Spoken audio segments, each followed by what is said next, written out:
Buenos días chicos, mi nombre es Nicole Yanguren, soy estudiante de medicina. Dentro del módulo de medicina interna del proyecto Medicfast vamos a presentar el tema de tromboembolismo pulmonar. Dentro del contenido que vamos a revisar está la definición, epidemiología, factores predisponentes, fisiopatología clínica, diagnóstico, exámenes complementarios, manejo, complicaciones y pronóstico. La definición de la enfermedad tromboembólica venosa es que es un síndrome que va a estar constituido por dos presentaciones clínicas, el tromboembolismo pulmonar y la trombosis venosa profunda. Alrededor del 75% o 2/3 de casos de enfermedad tromboembólica venosa son trombosis venosa profunda, afortunadamente. Y el tromboembolismo pulmonar va a abarcar 1/3 de esto. Se va a definir como la oclusión del lecho arterial pulmonar, puede estar de manera parcial o de manera total.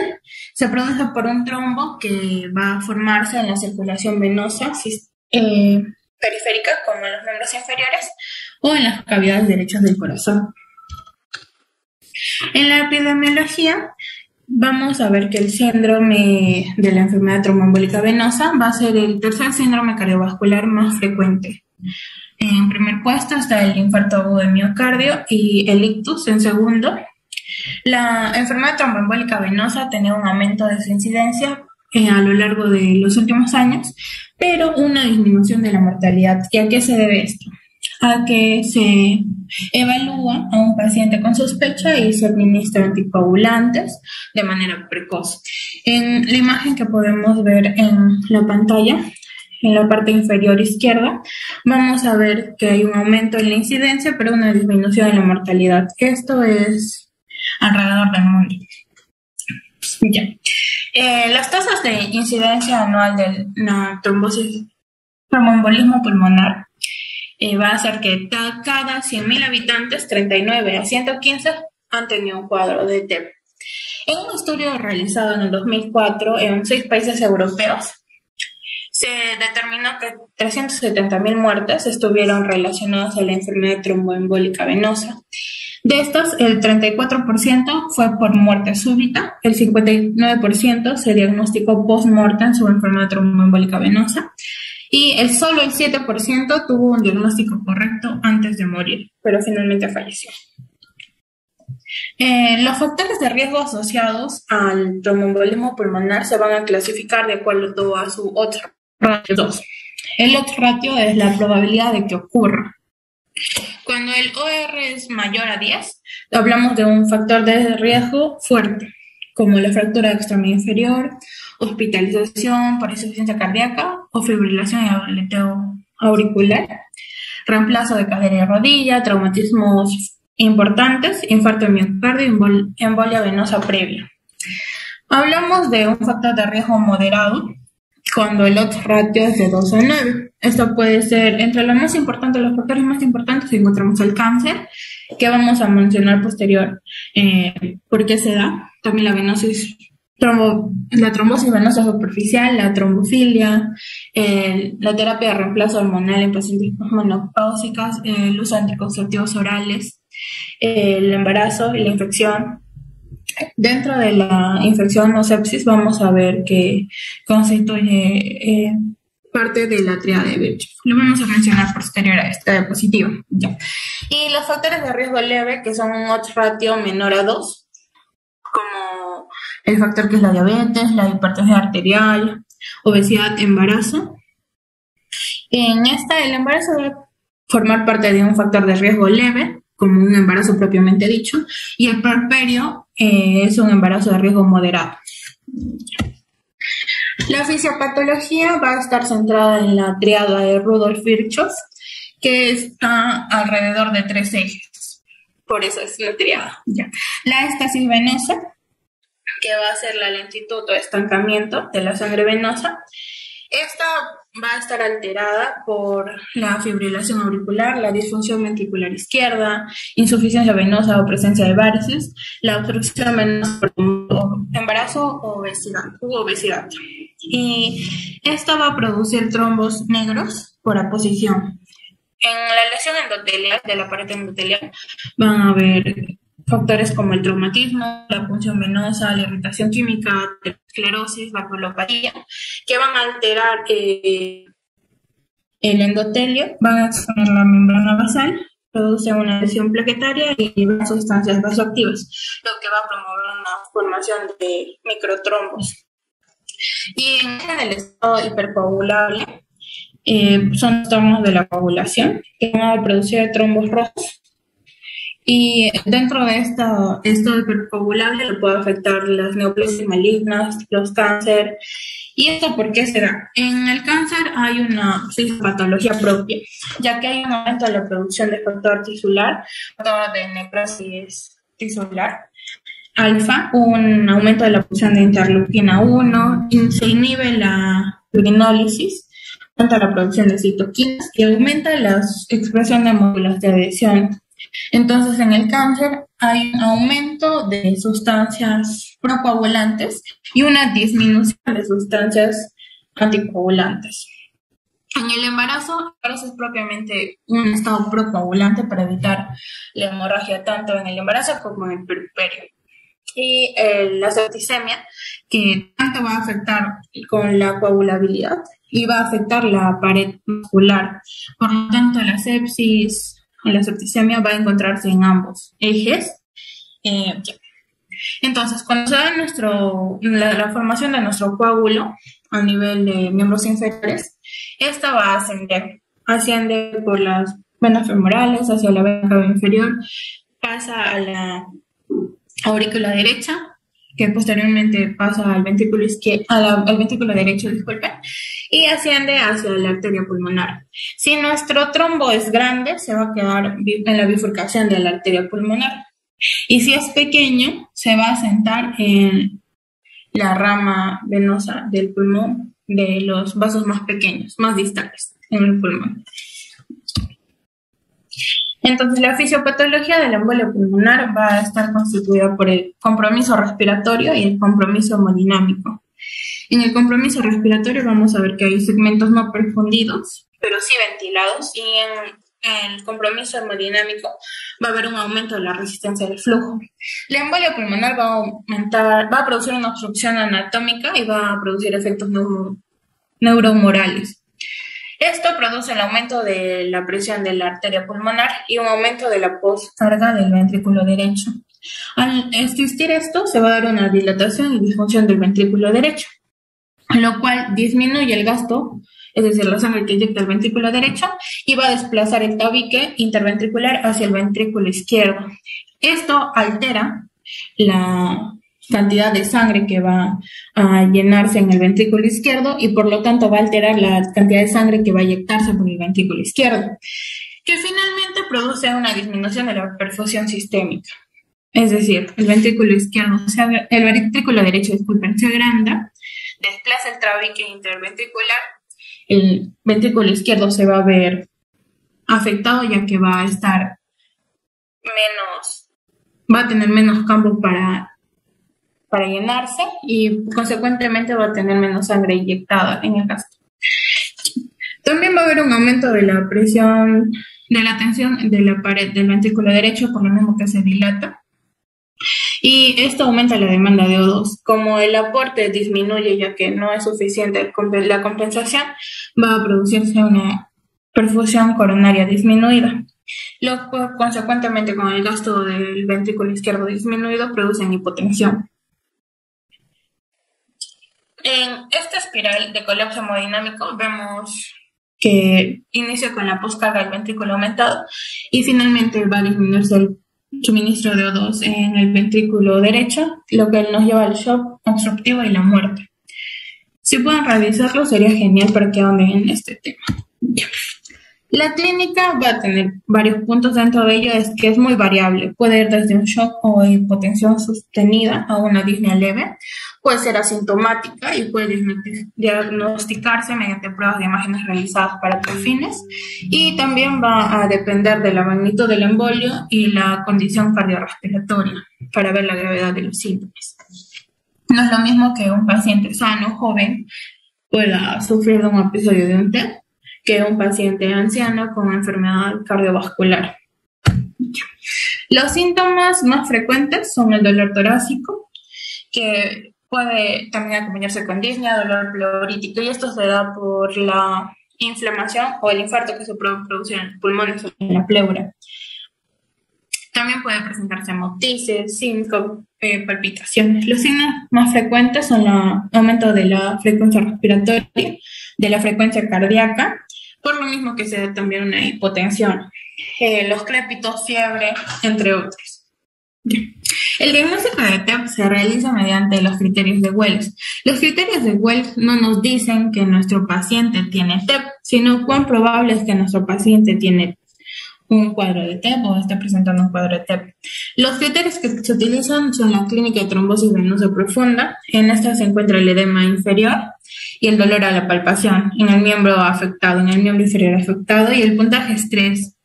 Las otras enfermedades menos probables que nos da un puntaje de 3, frecuencia cardíaca mayor a 100 latidos por minuto, un puntaje de 1.5, si ha estado inmovilizado más de 3 días, un puntaje de 1.5, si presentó una cirugía previa hace 4 semanas, 1.5, antecedentes de trombosis venosa profunda, igual, hemoptisis y un cáncer o malignidad, neoplasia.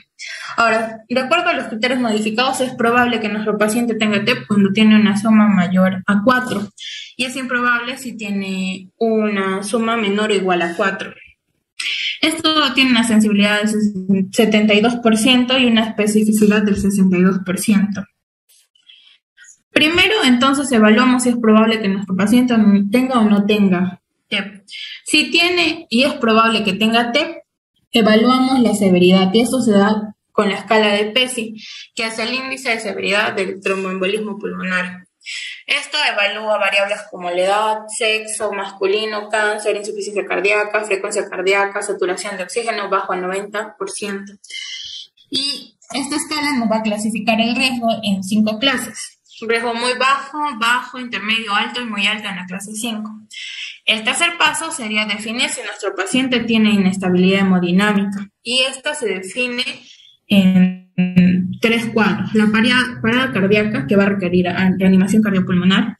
En esto tenemos que recordarnos bastante, ya que nos pueden preguntar las 10 causas más frecuentes para el paro cardiorrespiratorio. Y siempre acordarnos que una T es la trombosis venosa profunda y tromboembolismo pulmonar. El segundo cuadro de la inestabilidad hemodinámica sería el shock obstructivo, que se mide como una PA sistólica menor a 90 milímetros de mercurio o una necesidad de vasopresores para alcanzar una PA mayor a 90 milímetros de mercurio, a pesar de un estado adecuado de llenado. También hay una hipoperfusión sistémica con afección de órganos. Se puede observar el estado mental alterado, piel fría, húmeda, oliguria o anuria, aumento de concentración sérica de la lactato. Y el tercer cuadro para definir inestabilidad hemodinámica sería la hipotensión persistente, con una PA sistólica menor a 90 o una caída de la PA sistólica mayor o igual a 40 milímetros de mercurio.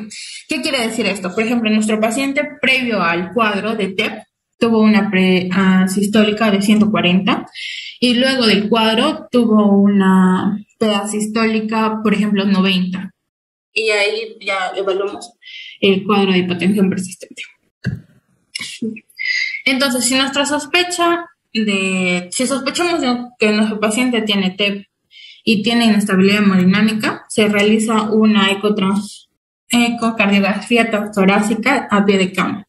Si se observa disfunción del ventrículo derecho, se realiza una angiotaxia. Esto es disponible y factible, porque recordamos que no todos los establecimientos de salud van a tener el angiotaxia disponible y no todas las personas van a poder pagar.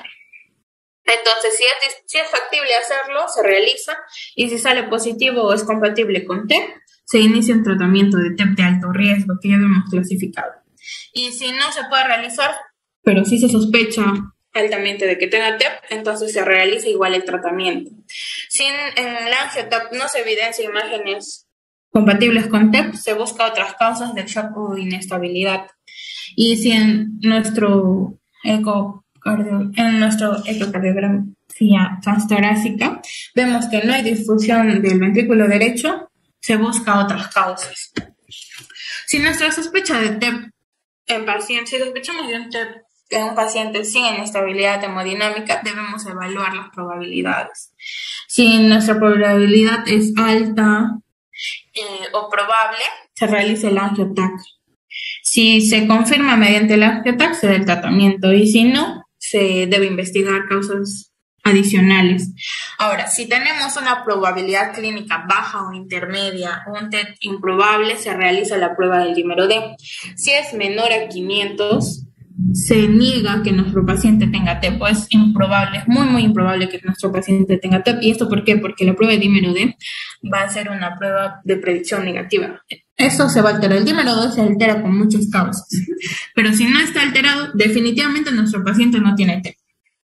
Y si es positivo, es decir, que es mayor a 500, se realiza el angio-TEC, y si se confirma mediante el angio-TEC, se inicia el tratamiento. El tratamiento lo vamos a especificar más adelante. Ya. Para los signos y síntomas que nos causa el TEP, debemos tener también en cuenta los diagnósticos diferenciales. El estado de shock también lo puede causar el infarto de miocardio, el choque cardiogénico, choque hipovolémico, sepsis, neumotórax o sección.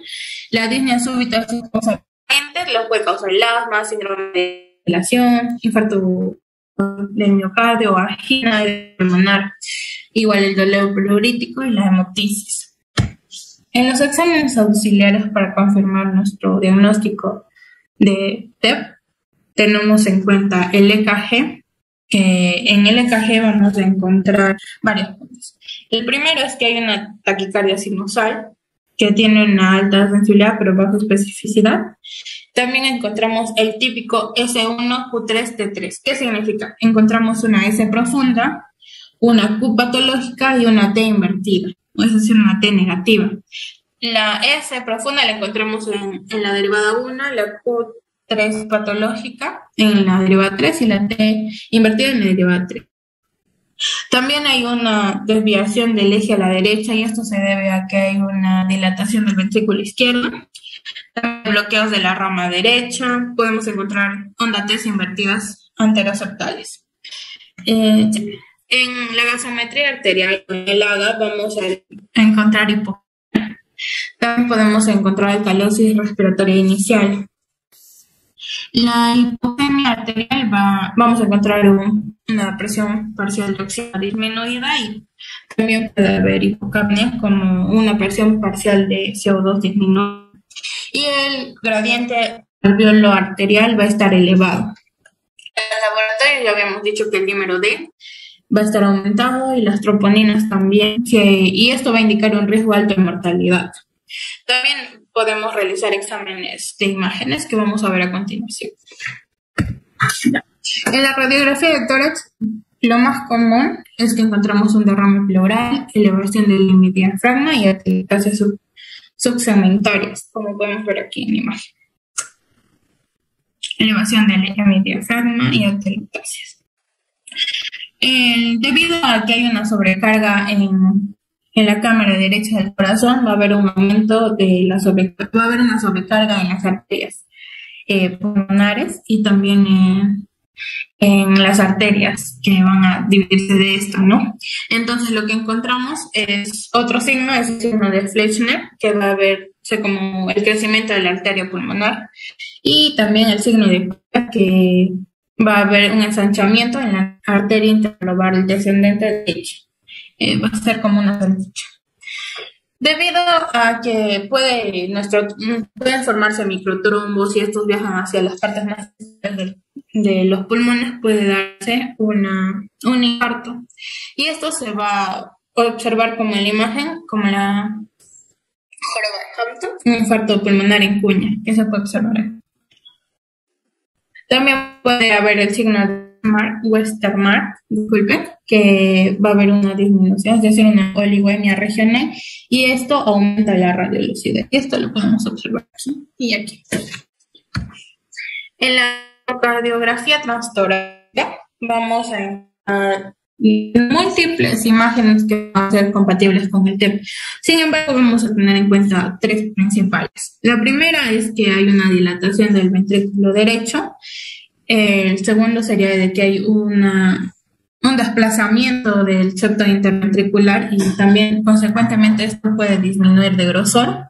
Y la tercera es la presencia de trombos en la cámara derecha del corazón.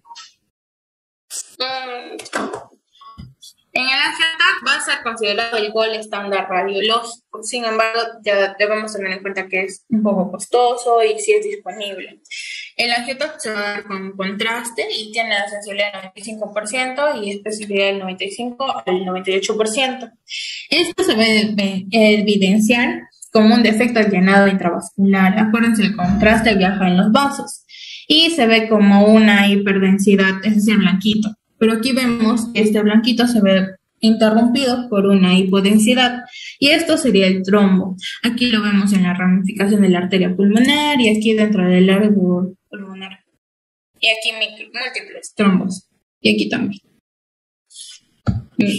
La gamografía de ventilación-perfusión va a ser sensible pero poco específica. Su ventaja es de que tiene una dosis baja de radiación y esto puede utilizarse en el embarazo. Y también va a descartar el TEP. Su desventaja es que es costoso, que no provee diagnóstico alterno y que no es diagnóstico. Entonces, ¿qué vamos a buscar en la gamografía ventilación-perfusión? Buscamos un defecto en la perfusión, pero una ventilación normal, es decir, que hay intercambio de gases normales, como se puede observar aquí, pero disminuye la perfusión.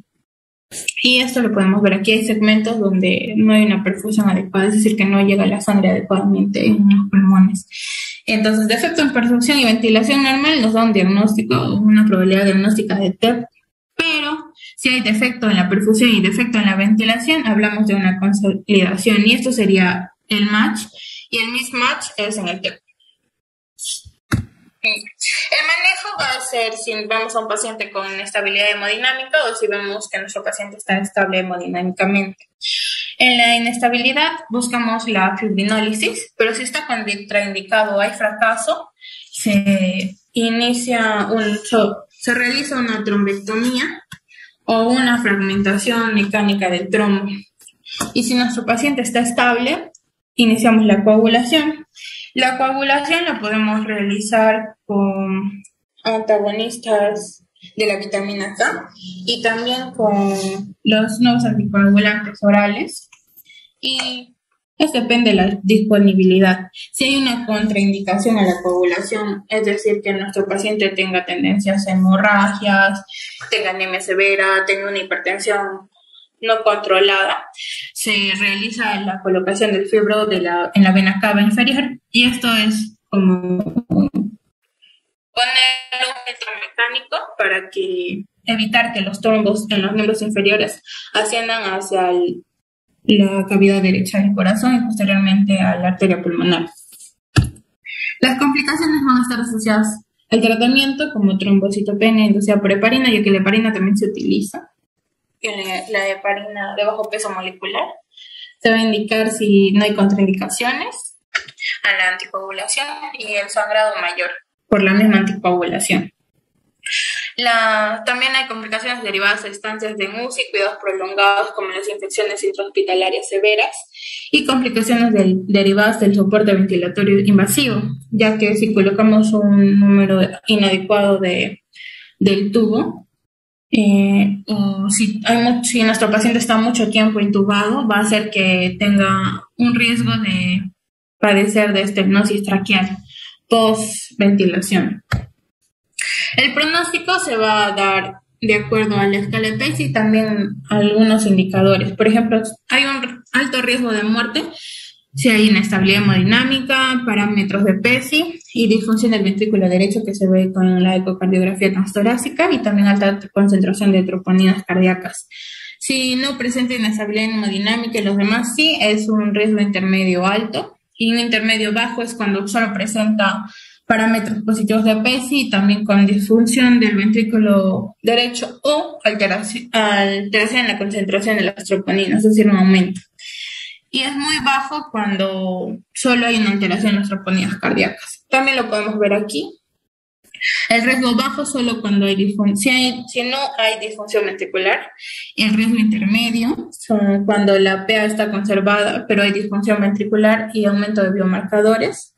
del 5 al 10% y un riesgo elevado cuando hay shock cardiogénico y una PAS menor a 90 y disfunción ventricular que va del 30 al 40% de la mortalidad.